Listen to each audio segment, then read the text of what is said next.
POCSO, the protection of children from sexual offences act POCSO 2012 साथियों। तो ये जो एक्ट था, ये जो बच्चों के साथ जो यौन शोषण होता है, जैसे मैंने कहा है, उसको रोकने के लिए, या बच्चों को जो सेक्सुअल हरासमेंट होती है उसको रोकने के लिए, या जो बच्चों की पोर्नोग्राफी होती है उसको रोकने के लिए, और बच्चों के जो इंटरेस्ट है उसको सेफ गार्ड करने के लिए इस कानून को बनाया गया। अब जब ये कानून बना तो इसमें बहुत सारे सेक्शन बने, है ना, सेक्शन 3, सेक्शन 4, सेक्शन 5, 6, 7, 8, 9, 10। अब जब ये सारे इतने सारे सेक्शन जब बने तो एक एक सेक्शन जो था उसमें गंभीर से गंभीर सजा का प्रावधान था कि किस टाइप का बच्चे के साथ यौन शोषण हुआ है। बैड टच क्या है, गुड टच क्या है, वगैरह वगैरह। लेकिन साथियों, जो कुछ समय से मैं सैकड़ों केसेस पॉक्सो का हैंडल कर रहा हूं, अब बड़े दुख की बात यह है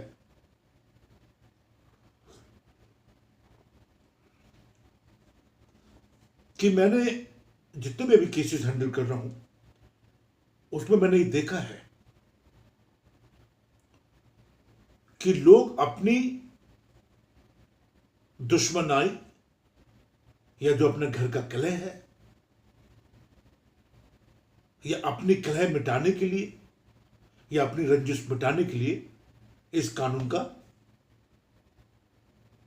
गलत इस्तेमाल कर रहे हैं। और सबसे खतरनाक बात इसमें यह है, जो मैं देख रहा हूं, कि जो शादीशुदा महिलाएं हैं वो अपने छोटे छोटे बच्चे, 3, 4 साल, 5 साल, 6 साल के बच्चों को आगे लाती हैं, 10, 11, 12 साल के बच्चों को आगे लाके अपने पति पे लगाती हैं, अपने ससुर पे लगाती हैं।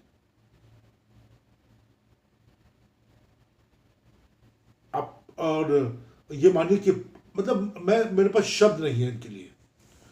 तो अल्टीमेट क्या हुआ कि इन सब चीजों को लेके सुप्रीम कोर्ट, हाई कोर्ट, बहुत सारी जजमेंट आई हैं, और हाई कोर्ट, सुप्रीम कोर्ट इस चीज को लेके बहुत परेशान है।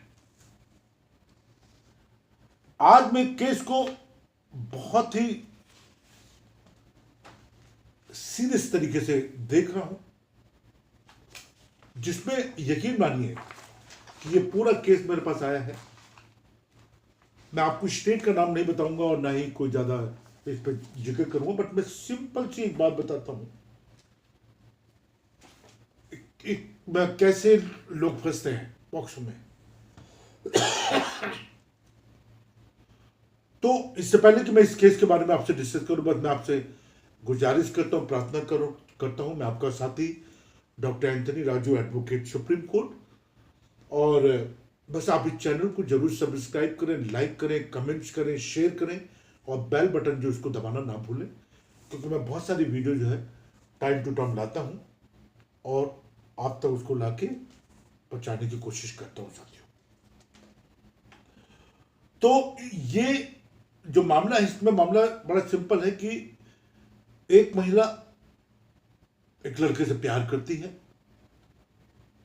और वो महिला, देखिए, उसको पॉक्सो के बारे में बिल्कुल नहीं मालूम कि पॉक्सो होता क्या चीज है, जबकि पॉक्सो का सेक्शन 43 ये कहता है कि ये सरकारों की जिम्मेदारी है कि वो ज्यादा से ज्यादा विज्ञापन दें, पब्लिसिटी करें, और लोगों को बताएं कि पॉक्सो एक्ट है क्या, और इस यौन शोषण से कैसे बचा जा सकता है, इस वगैरह वगैरह। ठीक है, इसमें हमने अभी एक बेल भी हमारे साथियों ने कराई है, तो उसके बारे में आपसे जिक्र करूंगा। तो जब हम इस पॉक्सो एक्ट की बात कर रहे हैं, तो ये महिला इस लड़के से प्यार करती है, और वो महिला उस लड़के को बताती है कि मैं 18 प्लस हूं या 19 प्लस हूं वगैरह। लड़का भी 22-23 साल का है, दोनों में शारीरिक संबंध बनते हैं, क्योंकि प्यार प्रश्न का मामला है तो वहां तो कई बार एज भी लोग नहीं पूछते हैं, और दोनों अपनी रजामंदी से घर छोड़ के किसी दूसरे प्रदेश में सेटल हो जाते हैं और 1 साल तक वो साथ रहते हैं। और इस शारीरिक संबंध के थ्रू वो लड़की जो प्रेग्नेंट हो जाती है, 7 से 8 महीने का प्रेगनेंसी आती है, लेकिन उसके मां बाप उस लड़के की गुमशुदा की तलाश लिखवा देते हैं और आईपीसी 363, आईपीसी 366, पॉक्सो, इसके तहत मुकदमा उसके खिलाफ दर्ज हो जाता है। 376 2N के तहत उसके खिलाफ मुकदमा दर्ज हो जाता है। लड़के को अरेस्ट कर लेती है पुलिस 1 साल के बाद और उसको जेल भेज देती है। 3 साल ये मुकदमा चलता है और उस लड़के को सजा हो जाती है 20 साल की। ये पूरी समरी है इस केस के बारे में जो मैं आपसे डिस्कस कर रहा हूं। अब सवाल ये उठता है कि लड़की 164 के बयान में कह रही है, चीख चीख के इस बात को कह रही है कि मैंने इस लड़के से संबंध बनाए, अपनी मर्जी से इससे संबंध बनाए। मैंने इस लड़के को बोला कि मैं 18+ हूं, मैं एक अडल्ट हूं। मैंने अपनी मर्जी से इसके साथ में गई, भागी नहीं, इसके साथ गई, 1 साल तक रही, सैकड़ों बार फिजिकल रिलेशनशिप डेवलप हुए, उससे एक प्रेगनेंसी हुई 7 से 8 महीने की। और एक ये 164 का बयान है और उसमें 164 के बयान में उसने ये भी बोला कि मैंने आईओ को ये नहीं कहा, उस आईओ ने कैसे लिख दिया वगैरह वगैरह, है ना। तो बट अल्टीमेटली क्या होता है, ये केस मेरे पास आया है जिसमें मैंने ये केस जो मैंने अभी लिया है जिसमें 20 साल की सजा हुई है और हम हाई कोर्ट में जा रहे हैं, अपील लगा रहे हैं। और ये जो केस है ये फुल ऑफ मेरिट्स है, इसमें मेरिट्स है क्योंकि 164 का बयान लड़के के फेवर में है और जो 161 के बयान है लड़की के माँ के, लड़के के बाप के, लड़के के भाई के, अड़ोस के, पड़ोस के, वो सब विरोधाभास है। कोई कहता लड़की 17 साल की है, कोई कहता 18 साल की है, कोई कहता मुझे पता ही नहीं। मेरे बाप कह रहा है कि लड़की मेरी जो 19 साल की है और कोई प्रमाण पत्र नहीं है इन चीजों का। और मेडिकल जो है वो सब, एक प्रेग्नेंट लड़की है तो आप समझ सकते हैं किस टाइप के मेडिकल होंगे। तो ओवरऑल कहने का मतलब ये है कि देखिए इस टाइप के झूठे मुकदमों से परिवार बर्बाद होते हैं। बट इस लड़की को शायद ये मालूम नहीं है या जो इसके परिवार के लोग हैं उनको शायद मालूम नहीं है कि माननीय कोर्ट के सामने झूठे दस्तावेज बनाने, झूठी गवाही देनी, आईओ को मिसलीड करना,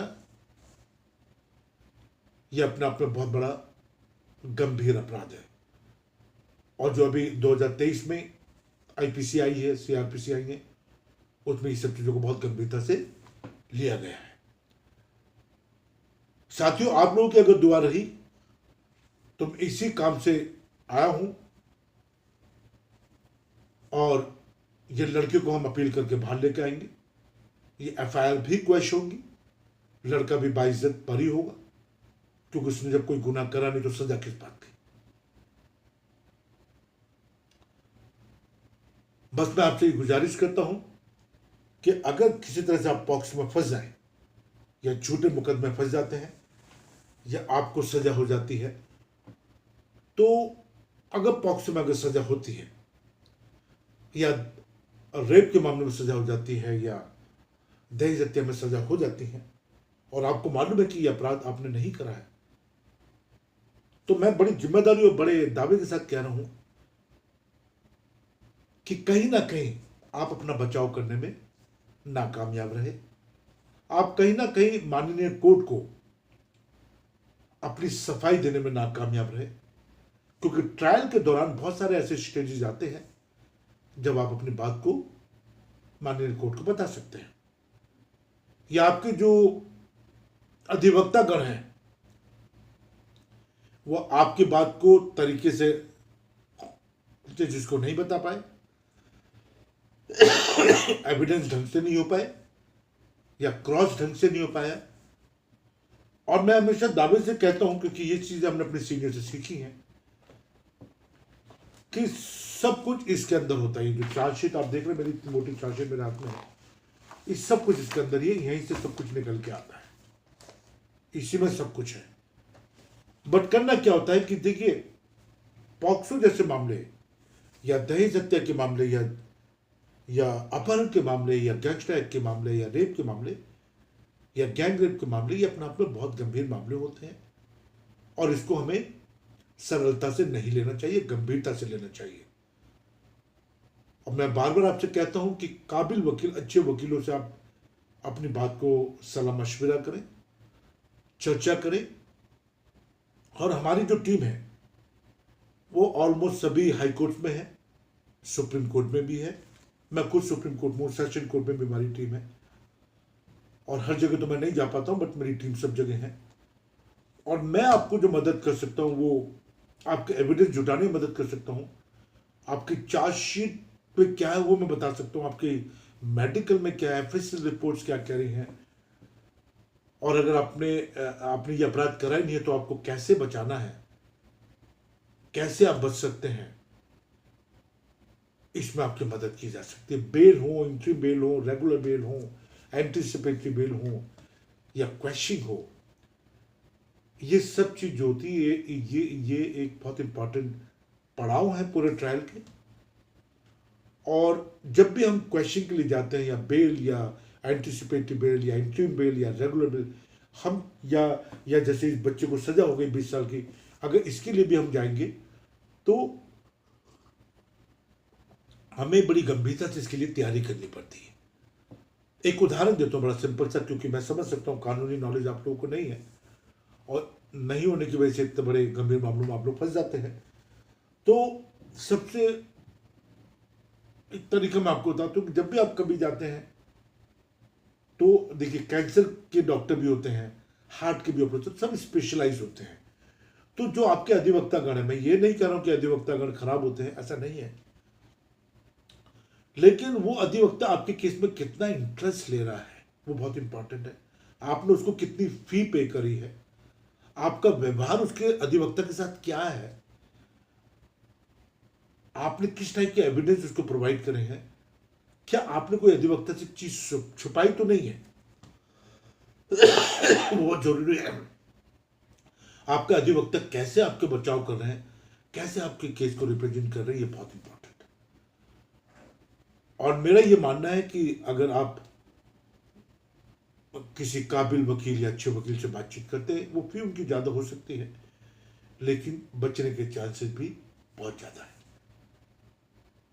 तो बस आप बने रहें चैनल के साथ में, ये लीगल अवेयरनेस को लेके बहुत बड़ा चैनल है। आने वाले वक्त में मैं दहेज हत्या को लेके और पॉक्सो को लेके और रेप को लेके और गैंगस्टर एक्ट और बहुत सारे एक्ट हैं जिसके ऊपर मैं बहुत सारी वीडियो बनाने वाला हूँ, बट वो आपको तभी मिलेंगे जब आप बेल बटन दबा के रखेंगे। और मेरा डायरेक्ट नंबर है 9873005424।